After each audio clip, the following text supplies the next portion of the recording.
Good morning and welcome to the August meeting of the URA's Housing Opportunity Fund Advisory Board. There is there ASL interpretation available today? Sorry, I'm looking. There is not today. Okay. We're not able to. We do have live transcriptions available. That should be, there's an option to view that there should be a link as well. So we'll go ahead and get started with the roll call. Kelly, you're muted if you're talking to us. Can other people hear me? Yeah, I can hear you. Lena Andrews here. Oliver Beasley, Dr. Jamil Bey. I'm here. Joanna Deming. Here. Knowledge Build Hudson. Here. Jerome Jackson. Council President Kel Smith. Mark Masterson. James Myers. Marcus Reed.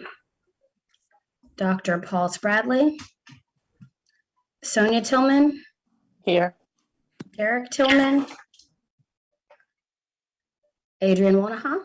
Here. I am present. And Megan Winters. Here. All right. We do not have any public comment registered for today, so we will go ahead and move on to the approval of minutes. Okay, out of order. Has everybody had the opportunity to review our minutes for our July meeting? This is Adrian. I move we accept the minutes from the July 7th board meeting. Jamil seconds it. Do we have any abstentions or objections? Okay, all those in favor? Aye. Aye. Any opposed? All right, those minutes are accepted.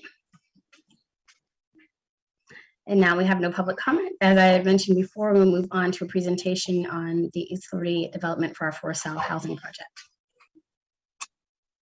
Yeah, hi, I'll take this today. My colleague Victoria Jackson really did the lion's share of the work here, but she's got a family matter to attend to today. So I'll go ahead and introduce the project for the advisory board.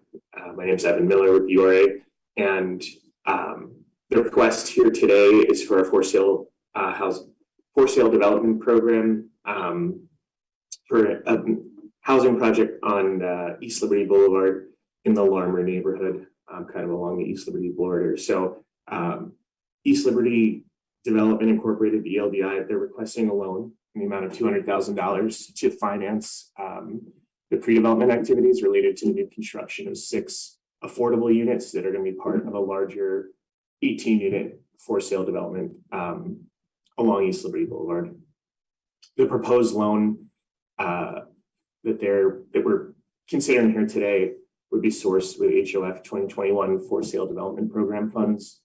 And the loan would have a 12-month term at 0% interest and carry a 10-year affordability period. And that 10-year affordability period is due to the fact that this is a loan, not a grant. And so that 12-month term would really come into play either, when they get to construction closing, or 12 months elapses since the pre-development funding has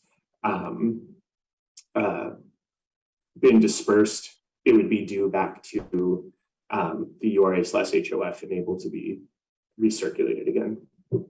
The pre-development loan itself will be used to pay for architectural and engineering / design services, as well as consultants for the project. And the 6 units that will be affordable are going to be sold to buyers at or below 80% of area median income. I do want to note that the loan request exceeds the $100,000 maximum for pre-development loan where the project is scattered site. So we're requesting waiver of guidelines. I do think it's worth pointing out that the per unit maximum for a pre-development loan is, I believe, $30,000 per unit. And in this case, I really think we're going over that $100,000 threshold just because there's more units in this project than we typically see in an affordable deal. And so the per unit subsidy that we're looking at here is not really out of the ordinary. It just so happens that there's a handful of units versus just one or two. Overall project details. This project is part of the Larmer for sale housing strategy that's outlined in the Larmer Vision to Action Plan, which is managed by Keel Partners. And Keel Partners is a collaboration between Kingsley Association, East Liberty Housing Incorporated, ELDI, and the Larmer Consensus Group.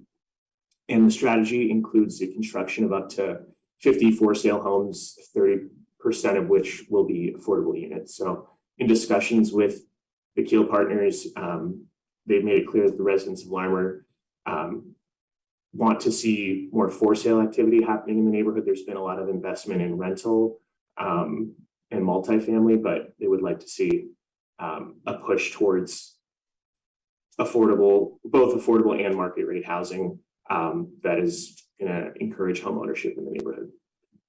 ELDI is currently undergoing the disposition process with the URA. These lots are owned by the URA, and they got a hold for market letter from February 2022 to help kind of move this development process along.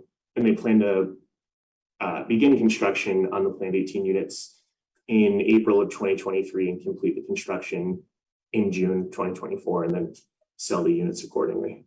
In addition to the equity that ELDI is bringing to the table, they've also secured a line of credit from Dollar Bank as well as a grant from the Heinz Endowments. And once again, we're requesting approval of waiver of FSDP guidelines and the authorization of a pre-development loan in an amount not to exceed $200,000 with ELDI.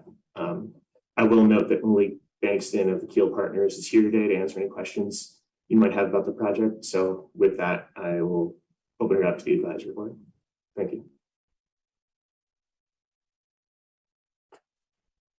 I just want to note for the minutes that Derek and Paul are here. Any questions from anyone?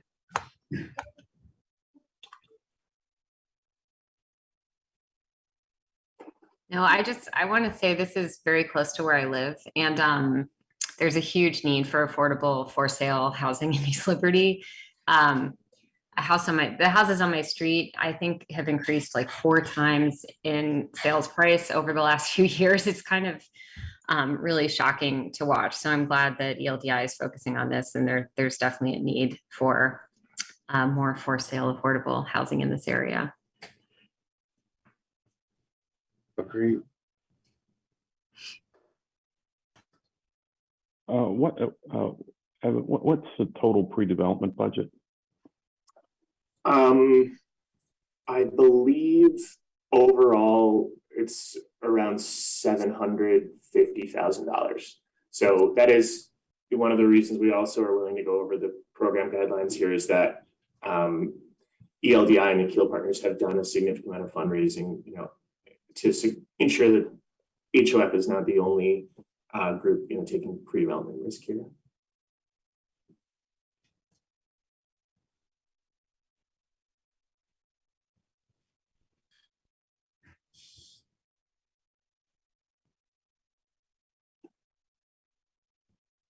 Mr. Bankston, did you have anything you wanted to add for us?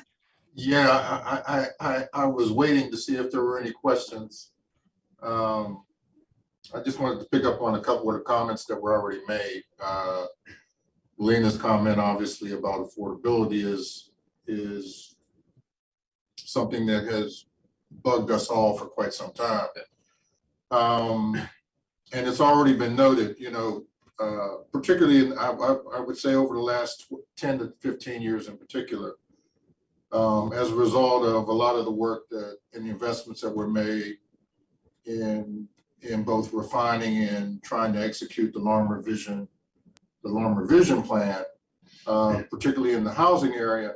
We've seen a total of about, roughly about 370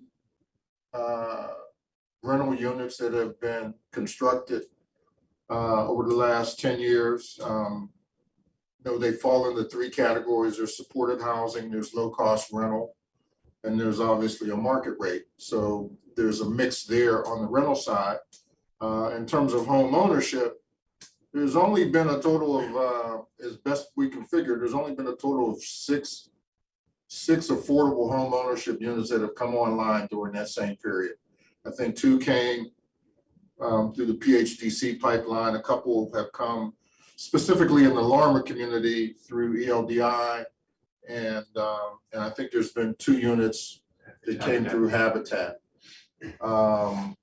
There's been 0 units produced in terms of home ownership on the market rate side. The other thing I guess I want to add is that the efforts to develop a comprehensive housing strategy for Larmer were really grounded in a couple of sort of understandings and concerns. At the time when we started on this work, I think the overall home ownership rate in the city of Pittsburgh was somewhere around 50%. It's actually fallen in the last 10 years. It's sitting somewhere now around 47%. But even with that 47%, when we look at the targeted area that was the subject of the Larmer Vision Plan, we were sitting somewhere around 30%. And so from a benchmarking standpoint, we set forth a goal to say that, our goal is eventually to be able to try to match the city's overall home ownership rate. And I think that actually makes sense if you start thinking about even other neighborhoods across the city. Like, what do you benchmark it against, and how do you begin to sort of strategize and plan to get there? So from our perspective, we started thinking about, okay, our goal eventually is to match the city's overall home ownership rate. And at the same time, understanding that a healthy housing market, is made up of like 5 segments, the 5 segments that I referenced a minute ago. We've had a lot of really robust activity in the rental market, in the rental segments. Very, very little activity in the home ownership rate, on the home ownership side. And I think everybody would agree and understand that in order to build a durable, stable community, you really do have to have the healthy presence of all 5 segments of that housing market. So this is in many ways sort of the missing tooth of the overall housing strategy, at least the pursuit of the overall housing strategy as it relates to both the affordable and the market rate for sale. The other thing that I think we have, the advantage that we have now that we didn't know these things even, I would say 7 years ago, 6 or 7 years ago, we actually didn't know enough and didn't understand this well enough to be able to actually formulate a strategy. But as a result of some of the innovations that have been pursued, in particular at ELDI on the housing side, on the housing question, we've begun to figure out at least a formula that allows us to combine both market rate and affordable units in a package that actually, enables us to deliver both. And by using, let's say, the profits that are generated through market rate for sale, we can actually use that to offset and bring down the cost of affordable units to make them more reachable, more attainable for lower income home buyer families. So there's that aspect. And then the last thing I guess I just want to mention is that we specifically, the partners, the KEEL partners, and everybody occupies a different lane in this partnership, in this coalition. But we specifically wanted to tackle and address the question, something that has perplexed and challenged folks across this city for quite some time. And that is, we wanted to actually do this project keeping in mind a target audience, and there's no exclusivity here, but certainly a target audience that we specifically want to try to attract young African-American home buyers to this neighborhood through this project and through this effort. And so we've invested in, and in fact, I would also point out, in relationship to this request, the partners collectively have already expended and or committed well in excess of probably about $250,000 already on delivering this project. And that investment is in both the sort of soft, recognizable pre-development costs that everybody is kind of familiar with, but it also is invested in things like strengthening the understandings of the community partners as it relates to the needs that families may have who may live in the neighborhood or who are interested in living in the neighborhood. So from the very beginning, much of our work has been grounded in a recognition and understanding that while it's important to invest in place, it's equally important for us to make investments in people. And so those investments in people are an integral part of the overall sort of strategy and the planning that the partners are engaged in. I'll stop there because I could go on forever about this, because maybe now you might want to ask me a question. Thank you. Question. When you talk about all the rental housing, I'm assuming you're talking about the Choice Neighborhoods work that's been going on. And I'm curious how this fits in with your Choice Neighborhoods plan. Was it always a piece of it? Is it an additional piece? I understand it's part of the Larimer Vision Plan, but I was just curious how it fits in with Choice and if there's any.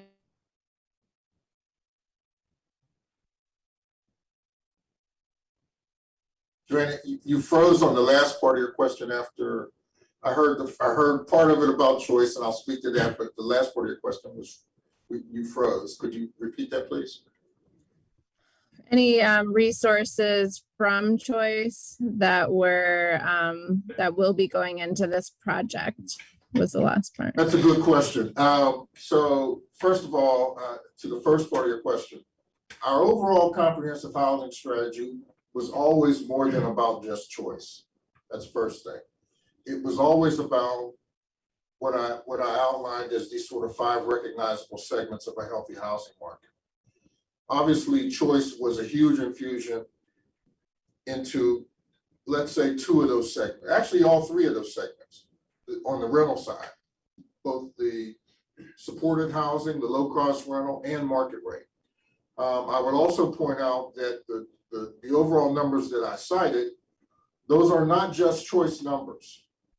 Although the bulk of it is choice, at least in terms of the rental units, the bulk of it is choice, but they are not exclusively choice. There have been a couple of LIHTC deals that have been done as well that delivered at least 40 units as part of that total.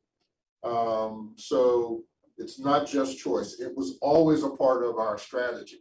And in the original choice grant application, we actually did allocate from the 4.5, I think it was a total of, well, the total grant was 30 million. 21 million of it went directly into the housing program. 4.5 million went into providing supportive services for the impacted families and folks in the neighborhood. And then there was another 4.5 million that went into what were called neighborhood improvements.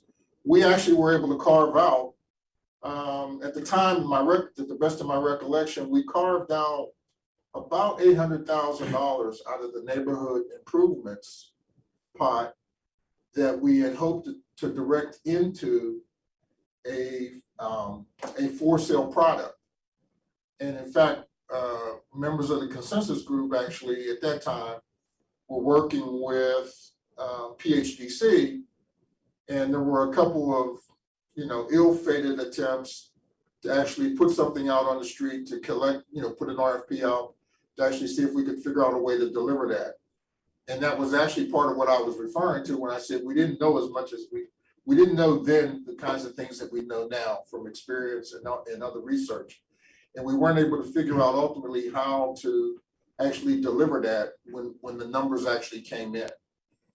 Couldn't figure out how to do it. And so the dollars that were allocated in the choice grant ultimately were reallocated to support other objectives because there were specific requirements around the expenditure to grant that it had to be expended by a particular period of time. So those dollars got reallocated. But this has always been on the radar. This has always been a consideration from the very beginning that we needed to have, a robust presence, if you will. And the other comment, I guess the other comment I would make here is that this particular project is a part of what was mentioned earlier. Our intention is to actually deliver 50 units. You know, it'll be phased, you know, and we want to do this. We talked about the 50 units because we recognize and realize if we're not able to start to talk about these projects like this with some kind of real scale, that ultimately they end up not really impacting or bringing the kind of impact that we expect to see in the way of change.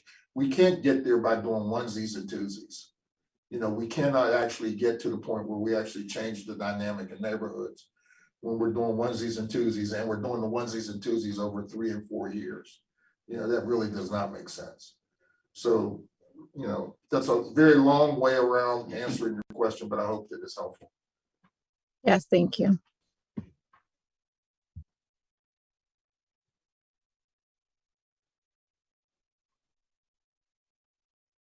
Any other questions?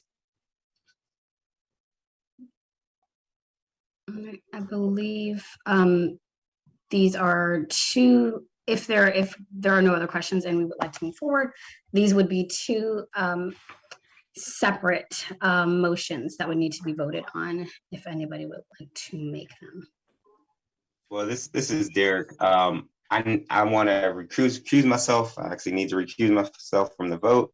But I do want to make a comment that I agree with Malik's comments about, you know, really what constitutes a healthy community, having a variety of housing that really is available for different demographics economically. So totally agree with that, but I need to recuse myself from the vote. Okay. Any other recusals? This is 2021 for sale development program. No, okay. Hi, this is Sonia. I'm going to recuse because we used FSDP funds. I'm just not sure what year. So out of kind of a caution, I'm going to recuse myself as well. Thank you for that. Okay, so we've got our two recusals. And if there's a motion on the table, this is some suggested wording, but we're obviously not beholden to that. But I'll make a motion to authorize entering into a for sale development program, pre-development loan agreement with ELDI Incorporated in the amount of $200,000.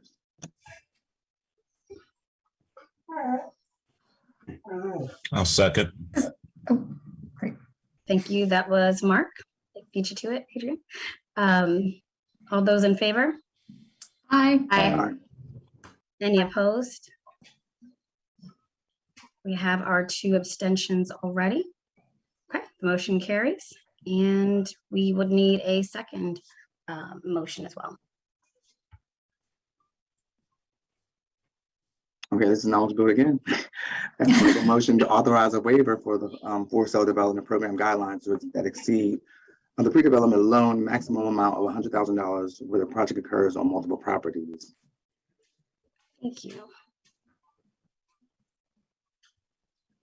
This is Adrian. I second. Thank you, Adrian. All right. All those in favor? Aye. Any opposed? We already have our abstentions for the record.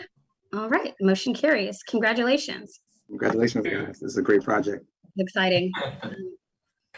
And just for the record, I think we're going to be reviewing those project guidelines. We're in the process of getting our for sale, our developers meeting scheduled for the next couple of weeks, where we're going to review costs and some other items so that we can, meet the need that's out there. We all know that costs have risen significantly since we began as an advisory board, and so we're going to be, I believe, assessing those things later this month in advance of the 2023 allocation plan process. All right. Yeah, Kelly, I was going to plug that later, but since you brought it up, I've gotten a handful of responses, but if everyone who has not yet responded could please to that Google form, I can send it back out later today, but just be sure to get your info in by the end of the week so we can get this on the schedule and coordinate with some developers to join us. So it'd be much appreciated. Thank you all. Thank you.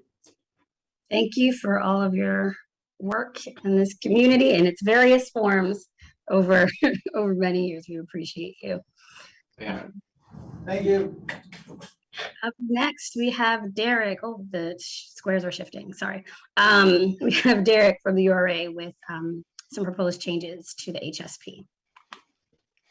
Thank you, Kelly. Good morning, everyone. Derek Kendall Morris, Manager of Consumer Lending with the URA. Wanted to bring an item up for discussion with you all this morning. As you're all aware, the Housing Stabilization Program is currently funded through the Housing Opportunity Fund, but is being administered by the Department of Human Services. And so DHS reached out to us because they are planning to put a large RFP together in the coming months to try to better coordinate and more strategically utilize the continuum of eviction prevention funding streams that the Department of Human Services has access to. The Housing Stabilization Program being one of those programs and one of those funding sources. So as a part of that large RFP that they're planning to issue, they really do want to streamline the application process that clients would have to go through and improve customer experience. And the way that they'd like to do that is to move towards a model where DHS would have one organization that is serving as the service provider for all of the eviction prevention programming in moving forward, which would be a different model from the way the Housing Stabilization Program has worked previously, where we've had multiple service providers that a particular client could be referred to. So that is their goal. That's what they are moving towards with this RFP.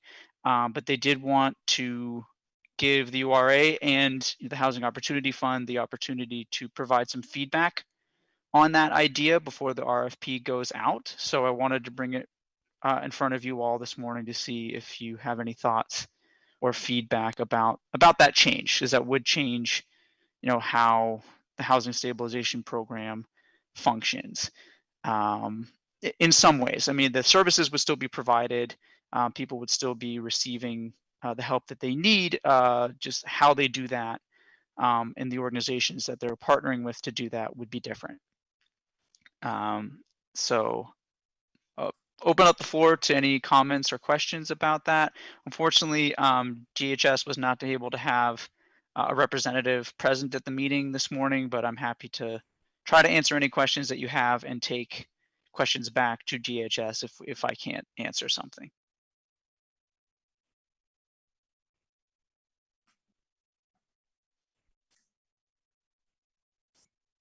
I'll start, Derek.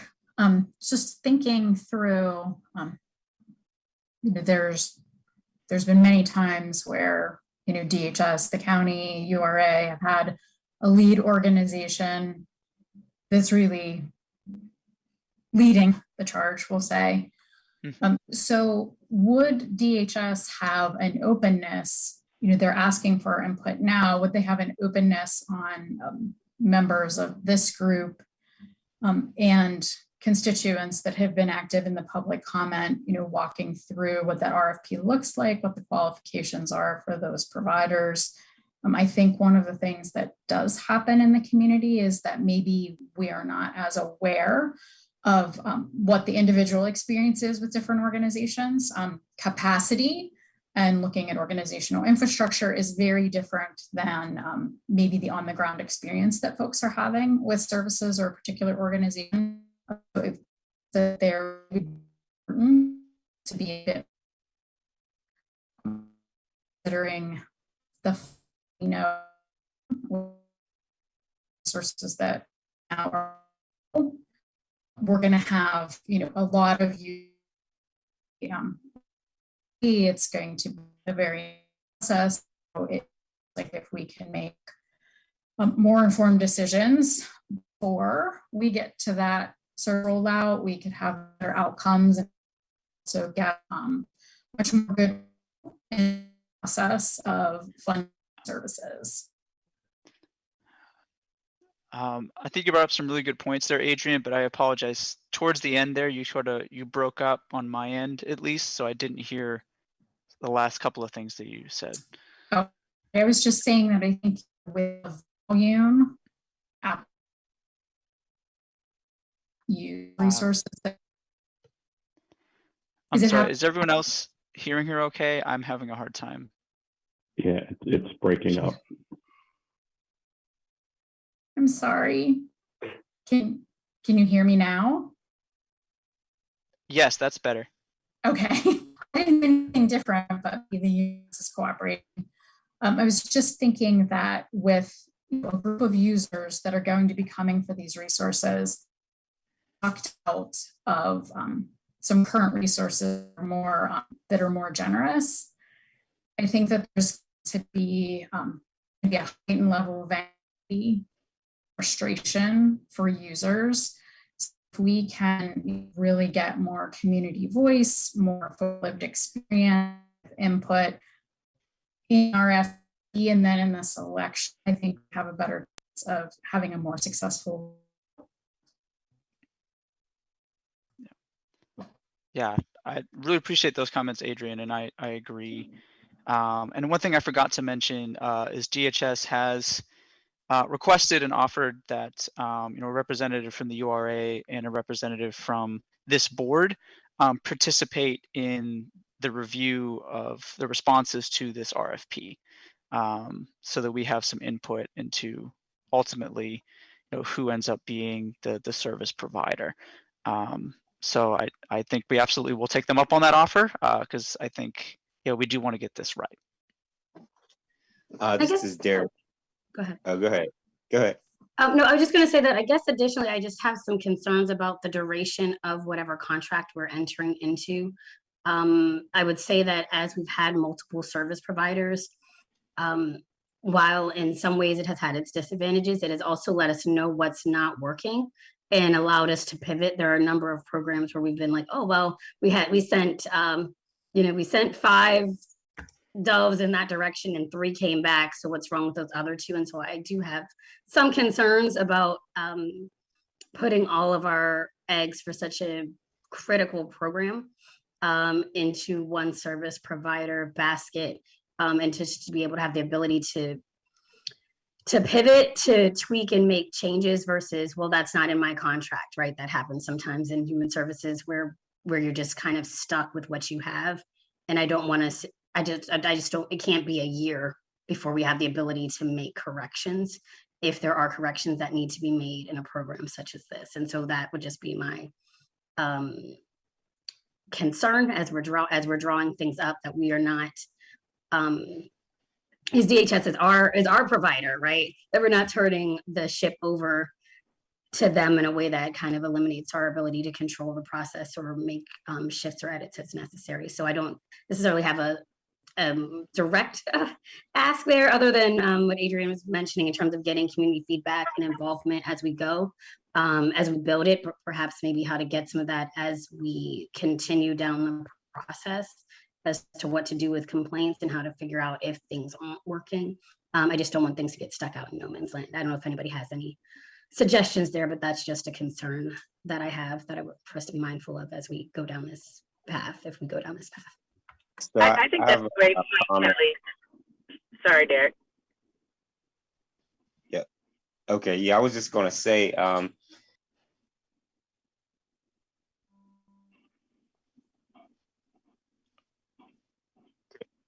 hello? Yeah, I can hear you me now. Yeah. Okay. Yeah, I actually have some concerns with going in this direction and don't really agree. I think from the beginning, it's been important to have these kind of opportunities available to multiple organizations and frankly, some smaller organizations. When we talk about consolidating and, putting it all to one organization, that's usually weeds out the smaller guys, and you're only talking about 1 or 2 bigger ones that ultimately have the capacity to handle the whole program. So I'm just really, thinking about some of the small organizations that have delivered for us, that have done a good job. I do think that there were some inefficiencies in the system. I'm all for thinking about ways to improve it. But, consolidating to one provider, I personally would not recommend that we go in that direction.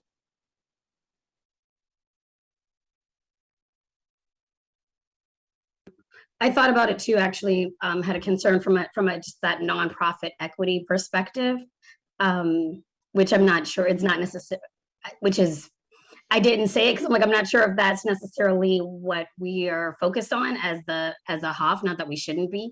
But just to echo that concern that it does eliminate, we have had some like smaller nonprofits, some community organizations, and some folks are most familiar and comfortable getting services through some of those smaller organizations, and they would certainly not be able to participate in this type of RFP, I would imagine. There has been definitely some benefits to piecemealing the contract overall.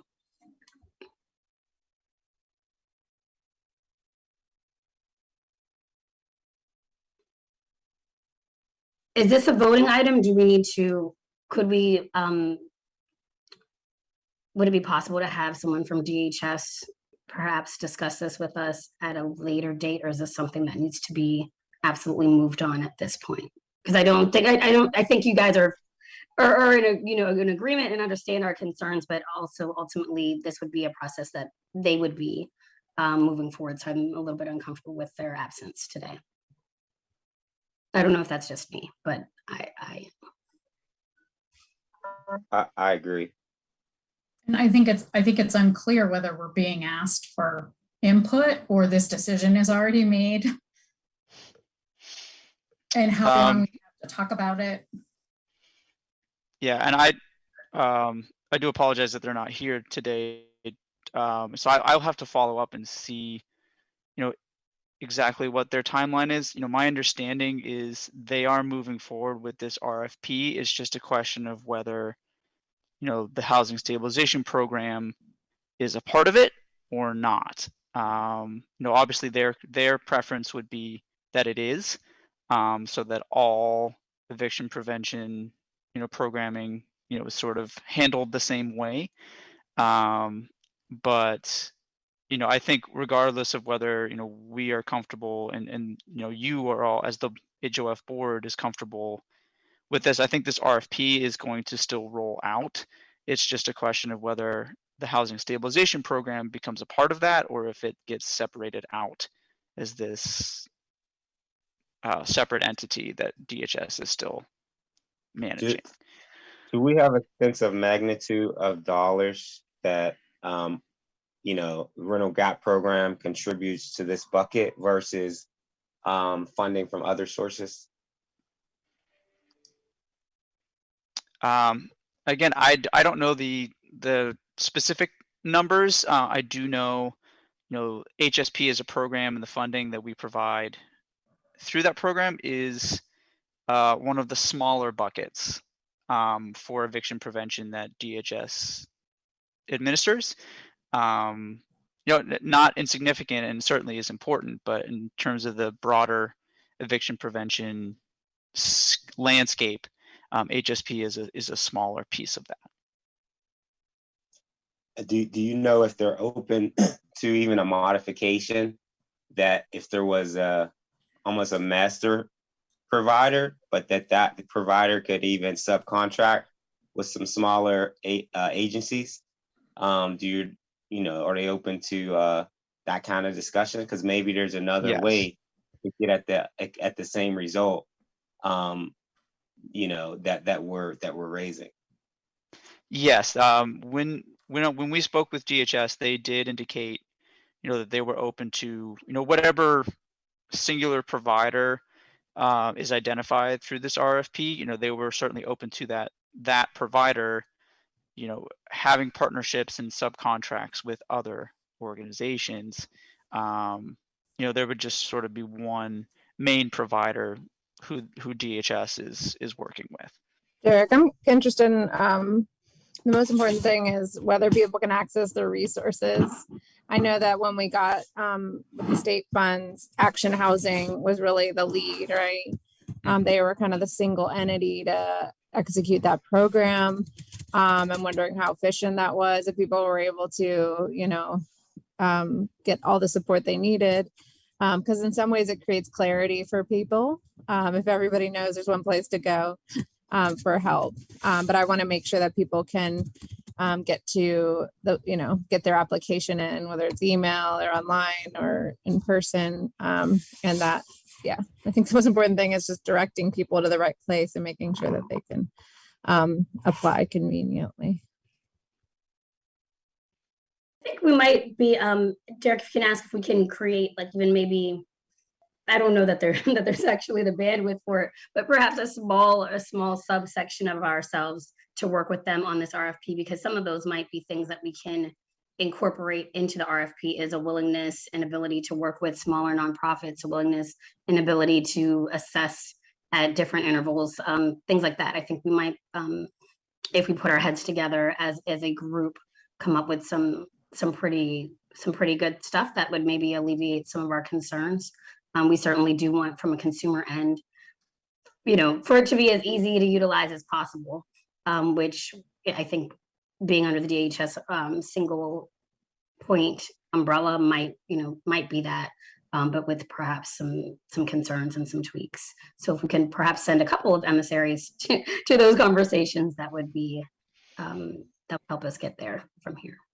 Yeah, I think that's a good idea, Kelly, and I will absolutely, take all of these concerns and questions back to DHS and see if, perhaps we could set up a meeting with, anyone from the board that's interested to see if we can get some tweaks, into the RFP language before it gets rolled out, and see if we can't make it something that, is more representative of, our concerns and what we feel is correct.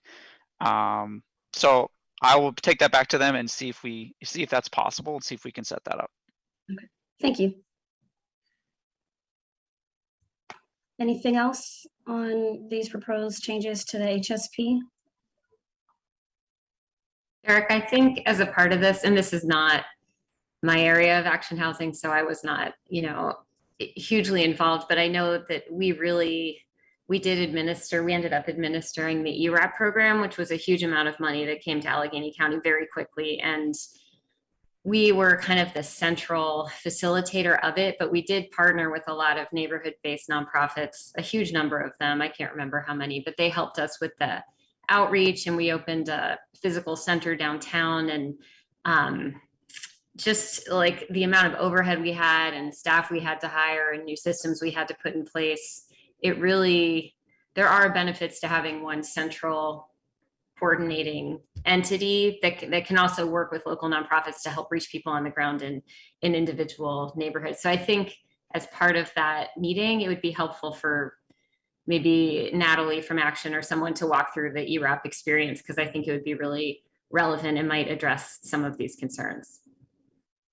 I would reiterate that. I think Natalie would be a great, if she has not already been invited to the table, a great person to help really have a deeper understanding of, the many ways that this can look on the ground, because Natalie also, ran programming in another nonprofit in this same realm with intake, with dollars that, are coming from multiple sources. So I think she's definitely a subject matter expert that could be tapped in a lot of different ways for this dialogue. Yeah, that's a great suggestion. Thank you, Lena. Yeah, I'll definitely will advocate for that, because I know that Natalie in Action did a ton of work to pull ERAP off rather successfully. So yeah, I thank you all for your comments. This has been really, really helpful. I will take this back and follow up.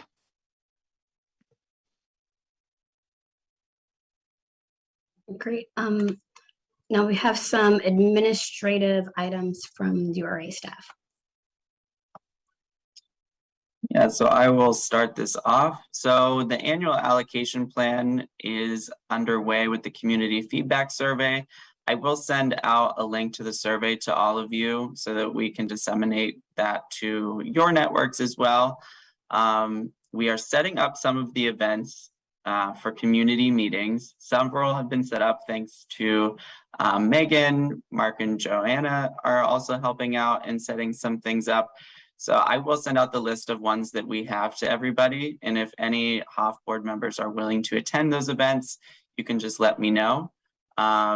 And then as I get the rest of them scheduled, I'll send those out to you guys as they come through. But we did want to discuss the strategy to disseminate the event information as well. Is it something where, you would like us to let city council people know, that it's happening in their district or things like that? Or is that something that, the HOF board, you'd want to let your respective networks know? It's one question I put up to you guys there. I think both. Okay. Yeah, I think both. And I think if we have a sort of list of, once we're at a point of a bunch scheduled, definitely sharing with city council at any point, but to have them push it out as well makes sense. Okay. Perfect. And then the other item that we had to bring up here was something that Evan already mentioned. At least actually, I don't think that was in relation to this. That was in relation to something else. But we will be sending out potential times for HOF Advisory Board Annual Allocation Plan working groups to meet in September. So once we get this feedback at the end of August from the survey, we'll go over that at the meeting in September, but then some working groups would be set up to kind of plan out how we're going to move forward with that information. So there will be something sent out to all of you to see if you'd be willing to participate. Any questions on the annual allocation process thus far? Will there be, is the survey only electronic or would there be paper copies? So we are doing paper copies as well. Some of the different ways that we went about providing the survey is we did some direct mail to targeted neighborhoods. And we did provide the actual survey with that, but then also provide the ability to do it online if they want to do that, and providing the link and having a QR code associated with it. Also sent out via email with the QR code. And then we are going to do some text message campaigns as well. And also at the in-person events, people definitely have the ability to do it on paper there.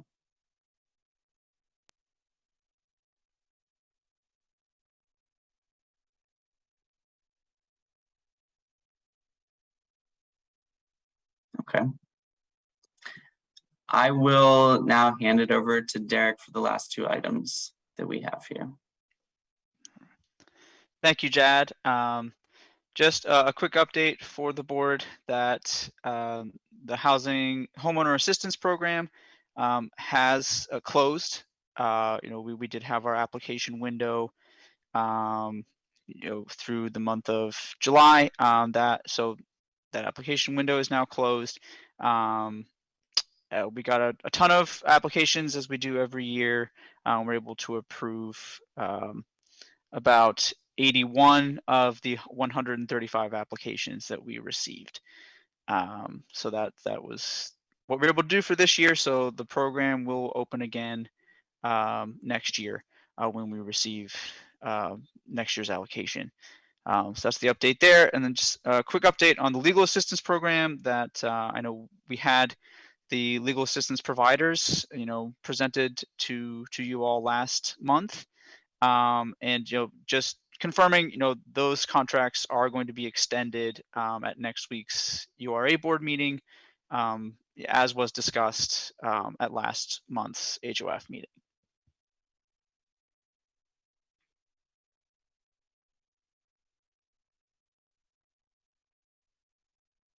Any questions for Derek?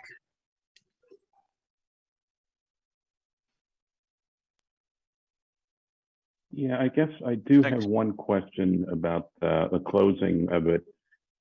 How are we doing with contractor capacity? Is that still is that one of the other reasons that this closes, that there's not enough staff or whatever, that sort of the people end of the equation to be able to get the work done? Do we have a bigger stable of contractors, or is it clearly just the funding? So Mark, you're correct that it's both. You know, it is a funding consideration, but it is also a contractor capacity consideration. We do have a larger stable of contractors, you know, this year than we've ever had, but we still need more. You know, the but capacity. if we were able to allocate more funding towards this, you know, that's where I'm kind of lost. Like if you put the whole $10 million into, we probably wouldn't get it all out. But is there some incremental amount that this program needs to be increased by, because we do have the capacity and we could get the funds out and help more people?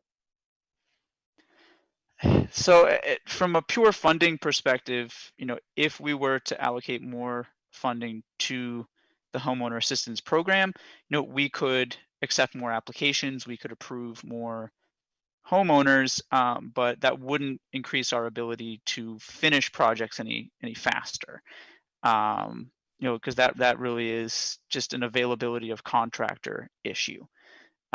So, you know, if we increase the budget for the program, we absolutely could add more people, you know, to our list, and work with those homeowners. But, you know, currently homeowners wait about a year before they receive services typically. And, you know, the larger that list becomes, the longer that wait would be. So it's a both and situation where, you know, more funding would be needed, but we also need to expand contractors and nonprofits that are engaging with us through the program, and we're actively trying to do that.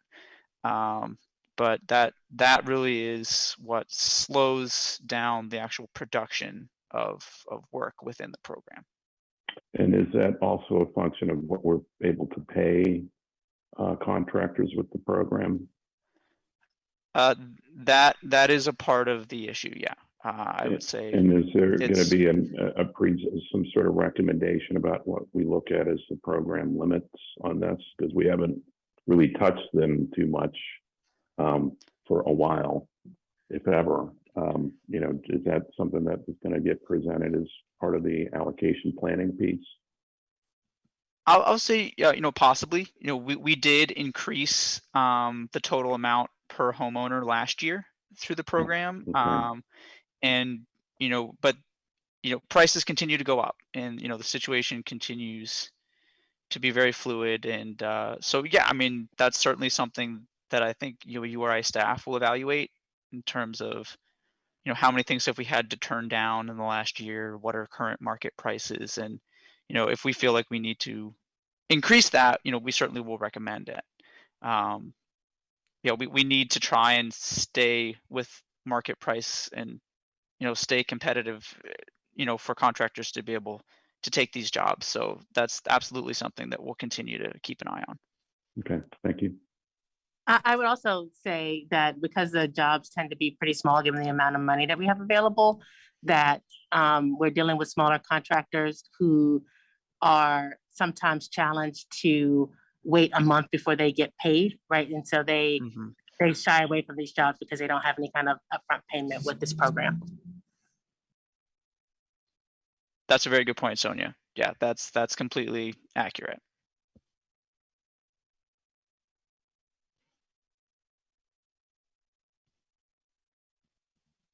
Any other questions? Is there flexibility in payment, you know, to contractors, you know, maybe 7 to 14 days for work completed? So we do pay out, you know, within 7 to 14 days of work being completed. It's more of an issue of, you know, as Sonia mentions, these smaller contractors, you know, a lot of them, you know, don't have the capacity to upfront the costs of materials and things, and wait those 7 to 14 days, after the project is completed to get their payment, which, providing an upfront payment is just completely sort of outside of the model for the program. But that is an issue that we do hear a lot from some of the smaller contractors. And is there an ability within the URA to have maybe a global line of credit that would be available for smaller contractors to purchase upfront materials, things that they give you a purchase order, and you're able to fund those items to help facilitate work for smaller contractors, but also expediency of project execution? Certainly something that we can consider. Not that we have considered that, before as well, but there's also just a quality control concern, of just trying to make sure that we're also able to monitor what's going on the ground, and contractors aren't walking away with materials or with money and not completing projects. So there's concerns on both sides, but something we can certainly can consider. I have a question. How does the state funding, the new state funding for home repairs fit in to this? Will some of that funding come to match HOF funds? Like, how are we going to make sure that money can get out the door? I think some of these modifications that are being requested, we're being overly cautious to the extent that we can't serve people, and people are waiting over a year for their home to be repaired. So do you know about how the state funds will affect things? And is there a way for us to help create some of these other reforms? So I'm sorry, is David Geiger still in the meeting, or did he have to jump? I think David had to leave at 10, unfortunately. Okay. We're certainly aware of the whole home repairs bill that passed. I don't, at least to my knowledge, don't know, exactly how those funds are going to be dispersed, and how we would be able to apply for them. But that's certainly something that we will look at once that information is available.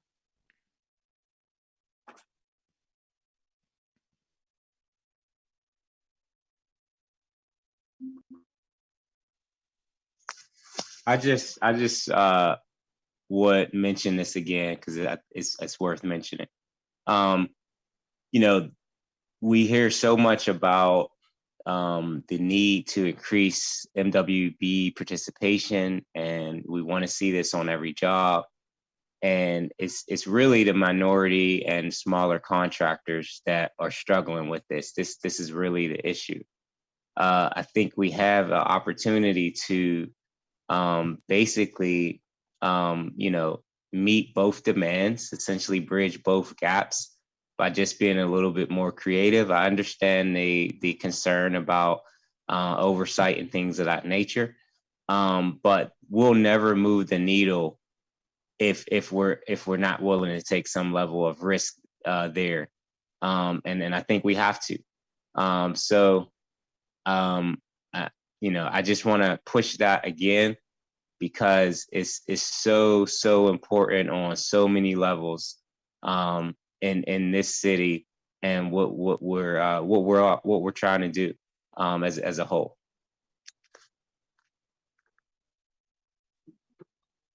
Yeah, Derek, we'd certainly hear that, and I think we can have a conversation with perhaps like the business lending unit at the URA. We can get some type of see what the options are given the other resources at the URA that could potentially, serve as a line of credit or something like that to help move this program along and open up, opportunities for a larger pool of contractors.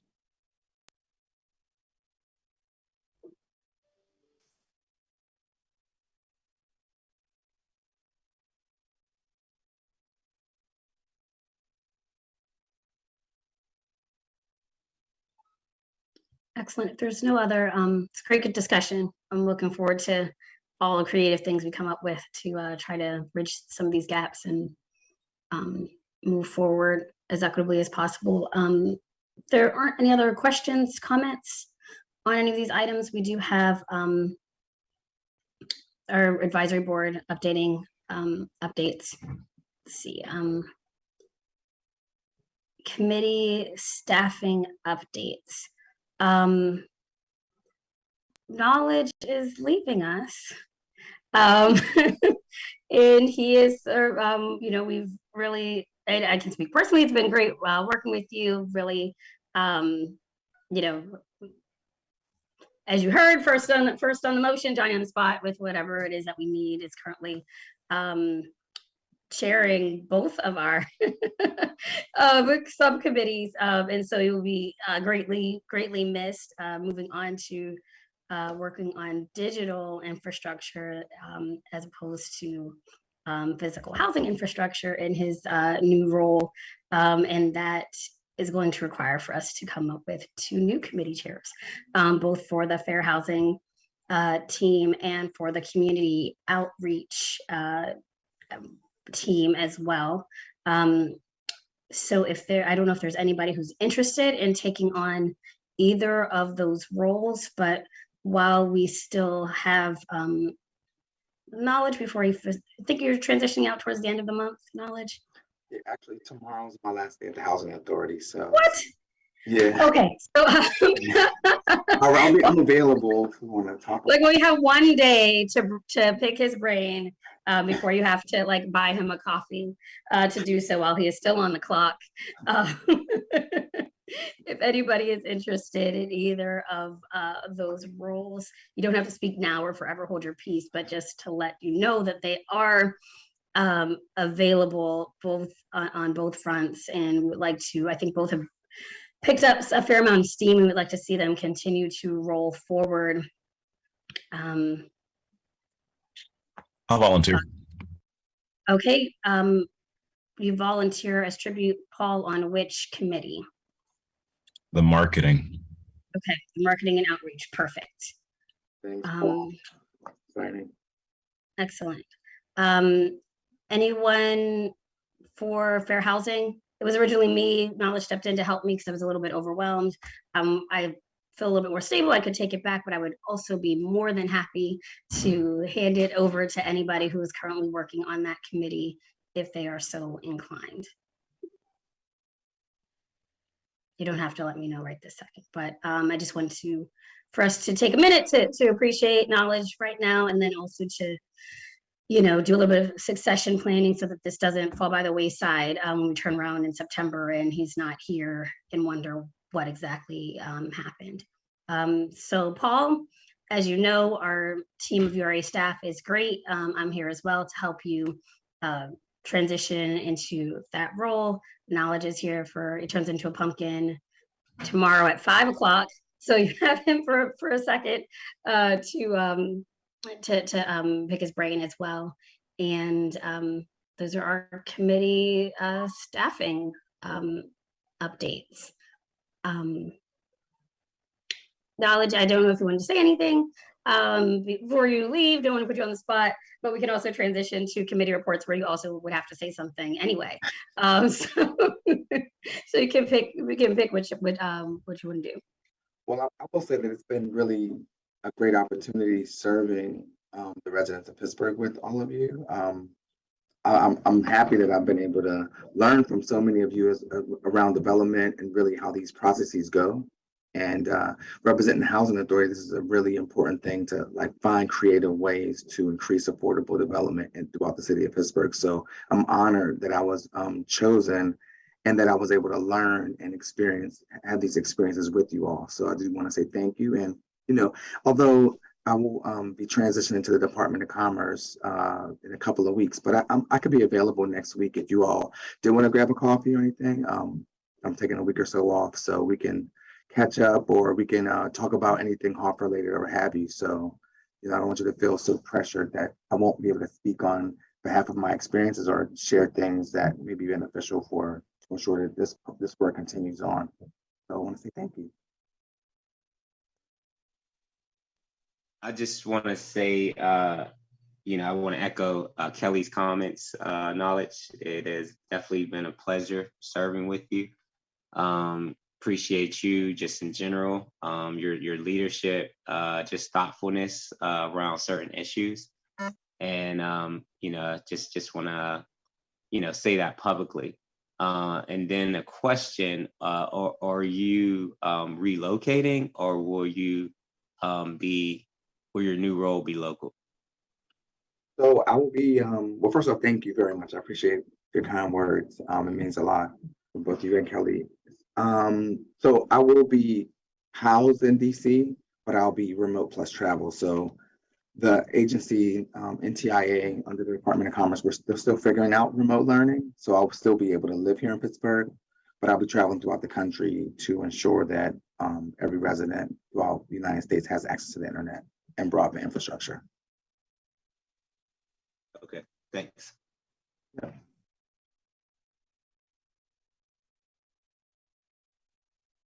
Thank you for being a leader, Knowledge. We appreciate you. And if you want to help us with any special tips around the internet that you're going to learn, just that's fine too. Also, how are we going to do coffee with you if you're not even going to be in? You know what? I'm going to get my coffee in before tomorrow. That's perfect. We can get coffee tomorrow, and I would definitely be willing to help on the broadband infrastructure stuff. So there's $46 billion, and me and my team will be responsible for $2.75 billion deployed through states. But I can connect any you all to the person in Pennsylvania in the governor's office who's already starting this work. We're gonna miss you, Knowledge. Don't go. Is it too late for that? All right, stay in touch. Well.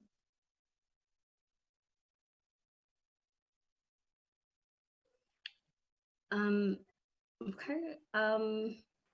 We could sit here and have a knowledge party for a while. So I'm gonna move it along. We'll have to grab our coffees and drinks offline. Committee reports. The Fair Housing Committee did not meet this month, although we have been emailing pretty extensively. I'm not sure if there are any reports that anyone from the Fair Housing Committee would like to share out at this point. Marketing and community outreach then. I know Jad gave somewhat of an overview as we talk about the allocation plan. If there's anything that he missed that we want to discuss.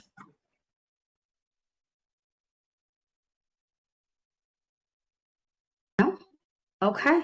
I guess that's all that we have internal as administrative items.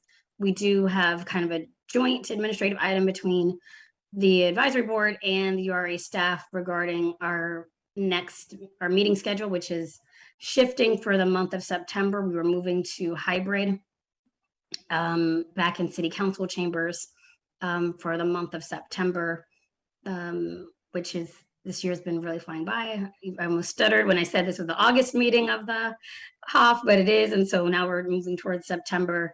That meeting will be on the 1st at 2 p.m. in council chambers. And that will be, as you know, they're all set up in order to do we can participate on screen. Obviously, we'd like for as many of us to attend in person as feel comfortable engaging in person at this stage of the pandemic. And hopefully we'll have some more robust public comment, especially as we move into allocation plan season. I believe we've exhausted our agenda. Yeah. Oh, wait, no, sorry, programmatic expenditures. I'm sorry. Yeah, I was just going to add one thing to what you said there as well, Kelly. So I did meet with David at the city, and we went into council chambers to see what the hybrid setup would look like. And I just want everybody to know it is pretty easy. They have it set up really great in city council chambers. I don't really see any barriers for us at this point in doing that. Just to note, if there is public comment that is going to attend in person, they don't need to register anything like we've been doing. But if they do want to do public comment online, they would still need to register the same way they had before, so that the city can ensure that they're, put into the Zoom chat. But yeah, I think I'm excited to do that going forward. Yeah, it's going to be great. I think being able to walk in really does eliminate quite a few barriers in terms of participation. And so I'm excited to see if we're, us getting back to the swing of things in person. So we'll see. Fingers crossed. So we've got some programmatic expenditure updates. Yes, so, leading into the allocation season, I did go ahead and add in our 2022 allocations and what has been committed or closed so far. One thing I will note on here, there was discussion about the homeowner assistance program. This is what was committed and closed, but it doesn't include any of the placeholders for all the other approved projects we have where, the actual amount hasn't been decided. So if we included all of that, this is pretty much completely filled up for the homeowner assistance program. So that is one thing that this shows what's committed and closed so far, but it doesn't include the placeholders. But if that's something going forward we want to include here, I can do that, but the numbers won't necessarily be accurate for the placeholders because we don't know the amounts at this point. And one other thing to note here is that the small landlord fund that did just start here, I believe back in June with the new funding source. So we do have one project that that we have commitment for that so far. So that one's just getting started. And then I just have some small updates for each program. For legal assistance program, we have the AMI distribution and the different service breakdown.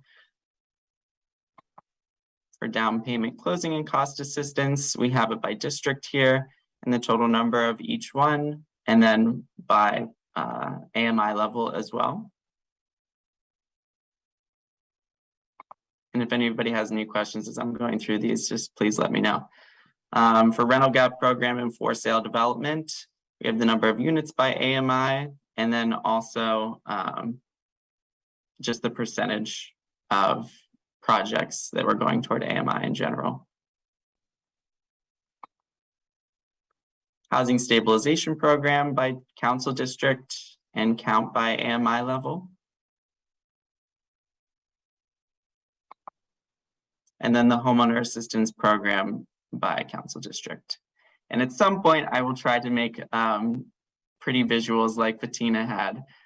Still in the process of doing that, but this is what we got for now. And then in regard to the, go ahead, Knowledge. I'm sorry, I was gonna say, those are really good. It makes it easy to see the council districts. It's like very clear. So I didn't mean to cut you off, but I did want to say that. They're not especially pretty, but I can read a pie chart with ease. So, Right. Chad, I apologize if I missed this, but are you making these available to us? We can send out this PowerPoint presentation to everybody. I'd appreciate that. Thank you. Yeah, absolutely.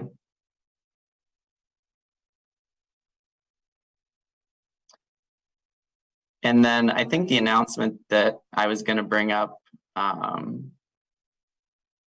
was what we had already discussed here. So I don't think we have any other announcements from our end. all right. So if there are no other announcements other than please respond to Evan's doodle for the development. Well, it's not doodle, it's a Google poll for scheduling for our developers meeting. Please do so. That's going to be very important as we move forward to the allocation plan so that we can know exactly what it is that we're doing. And if we need to shift those numbers around, please respond to that. And other than that, I don't think we have any pressing business. Oh, also reach out to Jad around the allocation plan if you're willing to show up to a meeting. We would love. There's a lot of us. So somebody should be able to, in theory, attend each of these meetings. So please reach out to Jad around the scheduling so that we can attend as many of those as possible. And any other action items for folks, Jad or Evan? No? All right. And with that, I will see, not at the same bat time, same bat channel, in person in City Council chambers at 2 p.m. On the 1st of September. Thanks, everybody. Is that 1 p.m. or 2 p.m.?